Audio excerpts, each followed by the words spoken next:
Are you having a hard time figuring out what to get Dad for Father's Day? You should check out Row 1 Brand's Vintage Pictorum Gallery. They have America's best sports art. With over 7,200 historic sports prints, you're assured to find something unique for Dad this Father's Day. Instead of a boring old tie, get him a historic baseball photo taken by Henry High Sandom at the historic Polo Grounds Stadium in New York City during the 1894 Temple Cup. Or, if he's an NFL buff, check out the 1963 vintage NFL poster. These are so good looking that you'll be amazed how they turn out. Shop now at sportshistorynetwork.com/row1 and save 15% off your order. This podcast is part of the Sports History Network, your headquarters for the yesteryear of your favorite sport. You can learn more at sportshistorynetwork.com. Football games on Thanksgiving Day have been part of our culture since the game itself evolved in the 19th century.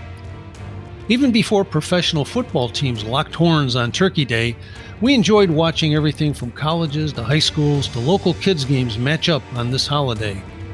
It's a type of sports tradition that's silently transpired through the years until it has become synonymous with traditional professional games in cities like Detroit and Dallas. Like turkey and dressing, we have come to expect pro football games on Thanksgiving Day. In this episode of When Football Was Football on the Sports History Network, we'll discover how football grabbed a foothold on Thanksgiving Day in the Chicago area. Long before the National Football League debuted as the American Professional Football Association in 1920, football games were already on the holiday menu. For example, in the years before the NFL, there was something called the Chicago Football League, which consisted of semi-pro teams from around the city.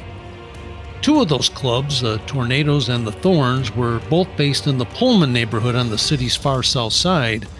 Each year, they generously scheduled a game against each other on Thanksgiving Day, beginning in 1914. The games were highly anticipated each November, but that was about as far as the enthusiasm reached. In each of the first 5 years of the rivalry, the results were less than appetizing. All 5 games concluded in scoreless ties. In 1917, the Hammond Times in Indiana marked the end of the football season by commenting, "Amateur football is gradually coming to its finis," a harbinger of this announcement of the various games that are booked for Turkey Day. This year is considered by the majority of managers to have lacked nothing in either the interest taken in the gridiron sport or the brand of football displayed. And speaking of Hammond, Indiana, if someone were to ask today, what was the most important early Thanksgiving Day game? There would be one in particular that I would mention that left an impact on professional football like no other. And there are some rather significant reasons for this statement. Let's start with the game played on November 27, 1919, involving the Hammond Bobcats, who were also known as the Hammond All-Stars, and the visiting Canton Bulldogs from Ohio. Hammond was a dream team of sorts with players like George Halas and Patty Driscoll in the lineup, while the Canton club starred the immortal Jim Thorpe, who was still in his football prime. Manager Paul Pardun of Hammond was an ambitious promoter who harbored a vision of what pro football could accomplish. Remember, this was still at a time when pro football players were tarnished with the misconception that they were mercenaries playing solely for the money and without the spirit of the college game, whatever that means. Pardun actively recruited former All-Americans and paid them a robust $100 per game. Hey, big bucks at that time. In addition, he actively promoted his intention to battle the best teams in the country, and he specifically wanted Jim Thorpe and the Canton Bulldogs. Finally, Pardun deserted Hammond for his home games and instead rented Cubs Park in Chicago, which is now Wrigley Field instead. 2 weeks earlier, on November 9th, Hammond and Canton met at Cubs Park in front of 10,000 fans and battled to a 3-3 deadlock. The Hammond Times called the battle the greatest grid contest that Middle Western fandom has ever seen. The owners of the combatants simply saw it as a money-in-the-bank proposition and quickly scheduled a rematch for Thanksgiving Day. Despite cold and wet weather, the game attracted 12,000 fans to Cubs Park, and that was an enormous crowd for a pro football game, especially one where there really was no home team. Canton won the second game 7-0 after Hammond's Patty Driscoll fumbled the opening kickoff on his own 14-yard line. Jim Thorpe scored on a 6-yard run 3 plays later for the only score of the day. Once again, both sides were happy with the size of the crowd and the competitive nature of the game. The Hammond Times added, "Had the weatherman kept the snow away, the Cubs Park would have been filled to capacity." But even with the cold and the flurries coming down, the crowd showed lots of enthusiasm. And that last sentence demonstrated why this particular Thanksgiving Day game was so very important to the world of pro football. Considering the weather conditions, a nice crowd still showed up to watch what might be considered 2 all-star teams composed of former collegiate stars. It signified that there was indeed a future for pro football and that football fans would pay to see this type of attraction. Within a year after this game, the American Professional Football Association was formed, with Decatur and Canton becoming 2 of the founding members. In that first league year of 1920, 6 games involving APFA clubs were played on Thanksgiving Day, with the biggest game involving the short-lived Chicago Tigers and the Decatur Staleys. Dutch Sterneman was the hero for the Staleys as he booted 2 field goals after a scoreless first half for the 6-0 win. Once again, the field was a mess after wet weather turned the gridiron into a mud bath. However, Sterneman did something a bit unusual that likely had not been done before he attempted his game-winning 22-yard drop kick. Well, he simply put on a pair of dry shoes specifically for that kick. His strategy worked, as the Decatur's Herald reported. The Tiger line braced, so Sterneman stepped back and, aided by a change of shoes, scored the first field goal. More importantly, the game drew a nice crowd of 8,000 as the Staleys remained undefeated for the year while the Tigers stumbled to their 5th straight defeat. It would be, unfortunately, the first and last Thanksgiving Day game for the Tigers in their brief NFL tenure, which lasted just a single season. By 1922, the newly renamed Chicago Bears had shed their Decatur affiliation and initiated an annual Thanksgiving Day series with the Chicago Cardinals. This holiday rivalry extended into the 1933 season and provided some unusual thrills for Chicago area fans. Although brief, that short series left us with 4 of the most interesting games in NFL history. The first holiday encounter between the 2 city rivals occurred on November 30th, 1922, and resulted in a full-scale riot with police intervention. History will tell us that the Cardinals escaped with a 6-0 win on a pair of field goals, but the real story involved the Bears' George Halas and Joey Sterneman, who used a bit too much effort in bringing down Cardinal rusher Patty Driscoll. In other words, they slammed Driscoll to the ground and Patty popped up swinging. Eventually, all 3 were ejected as others entered the fray, prompting police on horseback to break up the fisticuffs that waged all over the field, including some from fans who hopped from the bleachers to join the fun. This activity prompted the Chicago Tribune to summarize the game as follows: "The Chicago Cardinals carved the Chicago championship turkey yesterday, gobbled up all the white meat stuffing, and left the Chicago Bears the neck, wing, gizzard, and a bunch of black eyes." After the Cardinals won round 1, the Bears evened things up in 1923 by winning 3-0 with a 30-yard field goal by Dutch Sterneman. It was a game that the Tribune marked as a battle, which was the cleanest plate of the postgraduate season here. Well, clearly the boys had cleaned up their act from the previous season. After the Bears duplicated that win with a 21-0 decision in 1924, the table was set for the biggest Thanksgiving Day game in NFL history on November 26, 1925. This game marked the debut of the legendary Red Grange, who joined the Bears immediately after he completed his collegiate career at Illinois. The emergence of Grange helped move the NFL from small local crowds into the mainstream of American sports recognition. Huge crowds topping 70,000 to see Grange in New York and California were on the horizon. But in his first NFL action, Grange faced the Cardinals at Wrigley Field on Thanksgiving Day of 1925. The game was a sellout, which in itself was most unusual for the NFL at the time. The thrill of seeing Grange on the field was offset by the Cardinals doing everything possible to keep the ball out of his hands. In a dreary ground-based game, the Bears managed just 2 first downs, while the Cardinals accounted for just 1 during the game.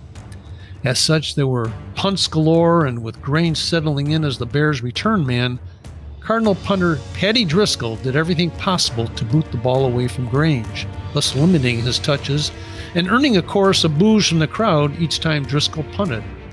The game ended in a scoreless tie, but afterward, Grange was impressed with his first taste of pro football, saying, "I never played a more expert team of football players.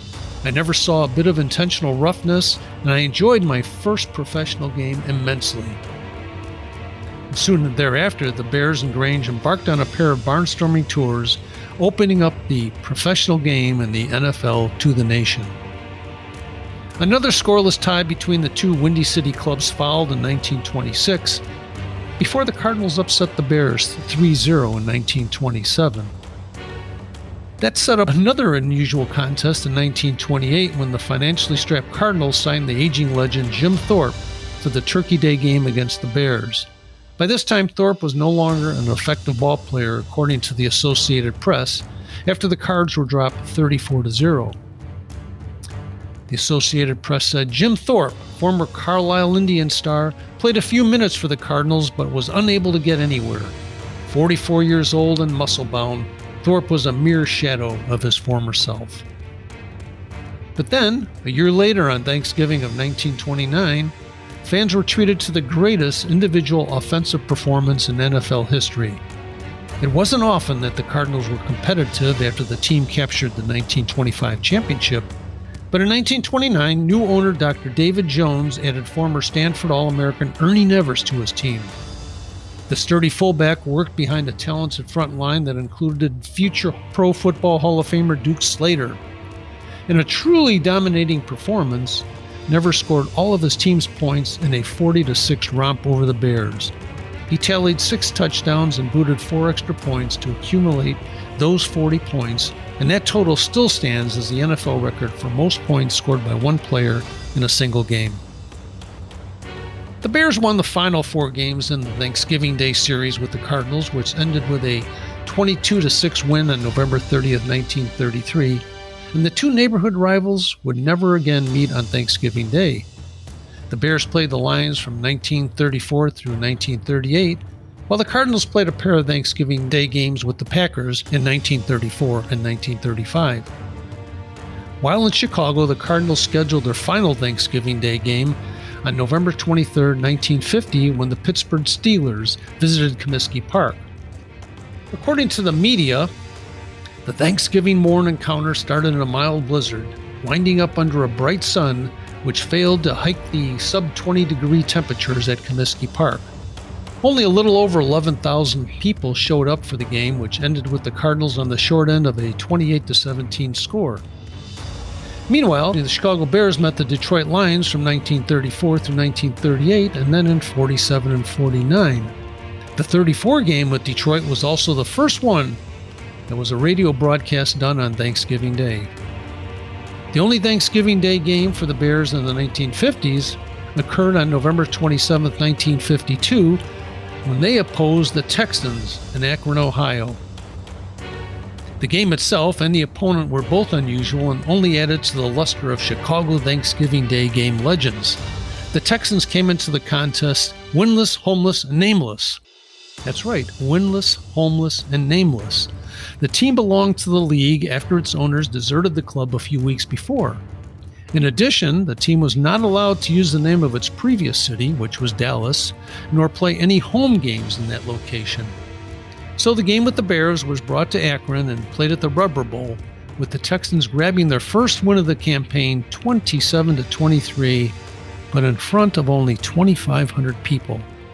Coach Jimmy Phelan of the Texans explained the victory by stating that his boys were mad and tired of being bounced around, while the Chicago Tribune called it one of the biggest upsets in National Football League history.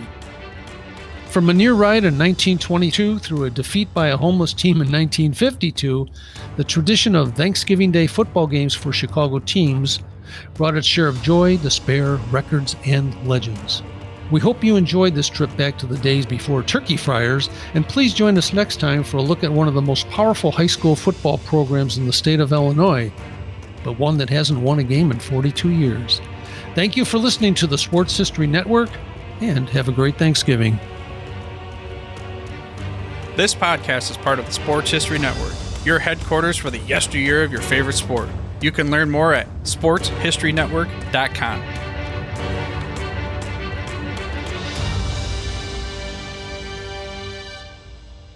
We here at the Sports History Network proudly partner with 26 podcasts, all revolving around the history of sports. But did you know that many of our hosts were sports history authors way before they started their shows? It's true. We've got Joe Ziemba, host of When Football Was Football, Joe Zagurski, host of Pro Football in the 1970s, Mark Morthier, host of Yesterday Sports, Tommy Phillips, host of Lombardi Memories, and Scott Adamson, co-host of From the 55-Yard Line. All these authors have many books for you to choose from. To check them out, go to our website at sportshistorynetwork.com/sportshistorybooks. Pick up your copy today. Soundtrack provided by Kevin MacLeod of filmmusic.io.